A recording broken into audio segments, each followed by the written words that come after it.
भूतिया सरकारी दफ्तर। कई सालों से तैयारी करते करते आखिर अब शेखर की सरकारी नौकरी लग ही जाती है और कॉल लेटर देखकर उसकी आंखों में आंसू आ जाते हैं। माँ मुझे नौकरी मिल गई माँ। अब हमारे दिन बदल जाएंगे माँ। मैं जानती थी मेरा बेटा एक ना एक दिन नौकरी हासिल कर ही लेगा। अगले दिन शेखर सुबह सवेरे अच्छे से तैयार होकर दफ्तर के लिए निकल जाता है, लेकिन शेखर के घर से निकलते ही अचानक एक काली बिल्ली वहां आती है और उसे घूरने लगती है और ऐसे ही घूरती हुई शेखर का रास्ता काट देती है। बेटा ठीक से जाना, यह शुभ संकेत नहीं है। क्या माँ, तुम भी ना। अरे ऐसा सब कुछ नहीं होता है। अब शेखर ऑटो में बैठकर दफ्तर के लिए निकल जाता है, पर वो काली बिल्ली वहीं वीना की आंखों के सामने घूमते हुए उसे घूरती रहती है, जिससे वीना के मन में घबराहट होने लगती है। आधे रास्ते में अरे वो म्यूनिसिपालिटी का दफ्तर है ना, वहाँ जाना है। अरे क्या साहब, बैठने से पहले बोलना चाहिए था ना। नहीं जाना मुझे वहाँ पे। चलो उतरो उतरो आप। अरे भाई साहब, ऐसा क्यों कर रहे हैं? ऐसा क्या हो गया? देखिए आज मेरी जॉब का पहला दिन है, प्लीज मुझे छोड़ दो। अरे मैं नहीं जाऊंगा, मरने का शौक नहीं है मुझे। चलो उतरो आप, उतरो। अब शेखर उस ऑटो से उतरता है और रास्ते पर खड़ा दूसरा ऑटो ढूंढने लगता है, लेकिन कोई भी ऑटो वाला म्यूनिसिपालिटी दफ्तर जाने को तैयार नहीं होता, जिस वजह से अंत में शेखर को पैदल चलकर ही दफ्तर जाना पड़ता है। दफ्तर पहुंचते पहुंचते शेखर पसीना पसीना हो जाता है। दफ्तर में बैठकर शेखर आराम की सांस लेता है और अपने काम में जुट जाता है। कमाल है, पहली बार देखा है कि सरकारी दफ्तर में इतने कम लोग हैं, वरना हर जगह तो आदमी से भरा रहता है। तभी एक बिल्ली की आवाज शेखर को सुनाई देती है। शेखर पलटता है। अरे ये तो वही काली बिल्ली है जिसने मेरा रास्ता काटा था। बिल्ली शेखर के टेबल पर आकर बैठ जाती है और गुरगुराने लगती है, जिससे घबराकर शेखर तुरंत अपनी टेबल छोड़कर खड़ा हो जाता है। विनोद, अरे इसे यहाँ से हटाओ, यहाँ बहुत नेगेटिविटी है। अब विनोद बिल्ली को भगाने की कोशिश करता है, पर वो तो टस से मस नहीं होती। बहुत कोशिश के बाद मुश्किल से आखिरकार विनोद बिल्ली को भगा देता है और हिचकते हुए शेखर से कहता है, नेगेटिविटी नहीं है सर, ये पूरा माहौल ही भूतिया है। क्या बकवास कर रहे हो? सर मैं सच बोल रहा हूँ, खुद की जान प्यारी है तो शाम होते ही दफ्तर छोड़ दीजिएगा। नहीं, मैं कहीं नहीं जाने वाला। बहुत मुश्किलों से मैंने ये नौकरी हासिल की है। ना मैं यहाँ से जाऊंगा और ना ही और कोई यहाँ से जाएगा। इसी तरह दिन तो बीत जाता है और शाम के 5 बजते ही सभी में डर का माहौल हो जाता है। विनोद, सबके लिए चाय बना कर लाओ। अरे साहब मेरे 2 छोटे छोटे बच्चे हैं, मैं मर गया तो उनका क्या होगा? तभी संदीप नाम का एक आदमी, जिसकी भी अभी नई ज्वाइनिंग हुई थी, वो शेखर के पास आता है। अरे सर मैं बना कर लाता हूँ, ये लोगों को रहने दो सर। संदीप दफ्तर के किचन की ओर जाता है कि तभी अचानक लाइट जलने बुझने लगती है और उसी बीच अंधेरे में संदीप को वहाँ किसी की परछाई नजर आती है। एक बार के लिए उसकी सांसें अटक जाती है, पर फिर भी वो हिम्मत करके थोड़ा आगे बढ़ता है। संदीप अपने आप को संभालता ही है कि तभी उसकी नजर सीढ़ियों पर पड़ती है, जहाँ सफेद साड़ी में एक औरत बैठी मुस्कुरा रही थी। ये देखकर संदीप के पसीने छूट जाते हैं। वो तुरंत वहाँ से भागने की कोशिश करता है, पर उसके पैर अपनी जगह से हिलते ही नहीं, जैसे मानो उन्हें वहाँ किसी ने जमा दिया हो। इस पर संदीप चिल्लाने की कोशिश करता है, लेकिन उसकी आवाज गले में ही रुक जाती है।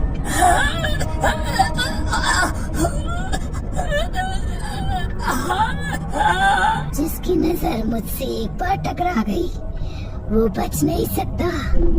अपने हाथों से संदीप अपने गले को पकड़ता है। अपनी लाचारी से उसकी आंखों से आंसू बहने लगते हैं। आत्मा संदीप के आगे आकर खड़ी हो जाती है। ये मेरा दफ्तर है, यहाँ मेरी हुकूमत चलती है। तुमसे कहा था ना, आत्माएं नहीं होती, कल तुम भी नहीं रहोगे। संदीप अपनी जान बचाने की कोशिश में बहुत हाथ पैर मारता है, लेकिन कुछ नहीं कर पाता। उधर काफी देर तक संदीप के वापस नहीं आने पर अब शेखर को चिंता होने लगती है। अरे संदीप अभी तक नहीं आया। अरे ये चाय बना रहा है या चाय की पत्ती उगाने चला गया? अरे कोई देख कर तो आओ। जाओ जाओ देखो जरा उसे। साहब मैं तो चला, मुझे नहीं पढ़ना इन सब में। पूरे दफ्तर में जब कोई भी संदीप के पास जाने के लिए तैयार नहीं होता तो शेखर ही अपनी सीट से उठता है और जैसे ही वो संदीप को देखने के लिए ऊपर की तरफ जाने लगता है तो पूरे दफ्तर की लाइट एक बार फिर से ऑन ऑफ होने लगती है। ये अचानक लाइट्स को क्या हो गया? शेखर आगे बढ़ता हुआ जैसे ही ऊपर पहुंचता है तो देखता है कि सामने वाले कमरे में संदीप की लाश टंगी हुई है और काली बिल्ली वहीं उसके नीचे बैठी गुर्रा रही है। ये देखकर शेखर की डर से चीख निकल जाती है। नहीं! संदीप! संदीप! शेखर की चीख सुनकर सब स्टाफ वाले तुरंत ऊपर आते हैं और संदीप की लाश देखकर बिना कुछ सोचे समझे शेखर को साथ लिए दफ्तर को ऐसे ही खुला छोड़कर तुरंत वहां से बाहर भाग जाते हैं। भागते भागते सब शेखर के घर के आगे आकर रुकते हैं। नहीं, हमें भागना नहीं चाहिए था। संदीप ने फांसी लगाई है। कोई भूत या आत्मा ने उसे नहीं मारा है। आपके चक्कर में सब मरेंगे। ये सब उसी सफेद साड़ी वाली आत्मा का काम है। अरे आपसे पहले भी जो सर आपकी जगह पर थे उन्होंने भी ऐसे ही फांसी लगा ली थी। कोई पुलिस कुछ नहीं कर पाई। अगर आप अपना भला चाहते हैं तो इस नौकरी को छोड़ दीजिए। तुम सब के सब पागल हो गए हो। मैं इन सब का पता लगा कर रहूंगा। ये नौकरी मुझे मेरी जान से भी ज्यादा प्यारी है। अब शेखर अपने घर में आ जाता है और बाकी सब भी एक एक कर अपने घर चले जाते हैं। शेखर पूरी रात नहीं सो पाता और अगले सुबह जल्दी उठकर दफ्तर के लिए निकल जाता है और अब वो दिन भर दफ्तर में होने वाली सारी घटनाओं पर नजर रखता है। वही काली बिल्ली फिर शेखर के पीछे बैठ गुर्राने लगती है, लेकिन इस बार शेखर उसे देखकर डरता नहीं बल्कि उसे भगाने की कोशिश करता है। शाम होते ही अचानक एक बार फिर दफ्तर की लाइट्स ऑन ऑफ होने लगती है, जिसे देख सभी स्टाफ वाले अपना अपना सामान बांधकर वहां से निकल जाते हैं। साथ ही शेखर भी दफ्तर की सभी खिड़कियों को खोलकर अब दफ्तर से बाहर जाकर एक खिड़की में से अंदर झांकने लगता है। आज मैं सच का पता लगा कर ही रहूंगा। तभी शेखर की नजर सीढ़ियों पर बैठी उसी सफेद साड़ी वाली औरत पर पड़ती है। आज कोई भी नहीं आएगा क्या? वो नया लड़का, उसे तो मैं खा कर रहूंगी। और अचानक वो आत्मा अपने आप को एक काली बिल्ली में बदल लेती है, जिसे देख शेखर की आंखें फटी की फटी रह जाती हैं। ये तो वही काली बिल्ली है जो रोज मेरे डेस्क पर आकर बैठ जाती है। मतलब सब सही कह रहे थे। इस दफ्तर पर सच में सफेद साड़ी वाली आत्मा का कब्जा है। अब वो आत्मा जाकर संदीप की लाश पर बैठ जाती है और शैतानी मुस्कुराहट के साथ उसका दिल निकाल कर खाने लगती है, जिसे देख डर से शेखर की चीख निकल जाती है और उसे सुन आत्मा खुश हो जाती है।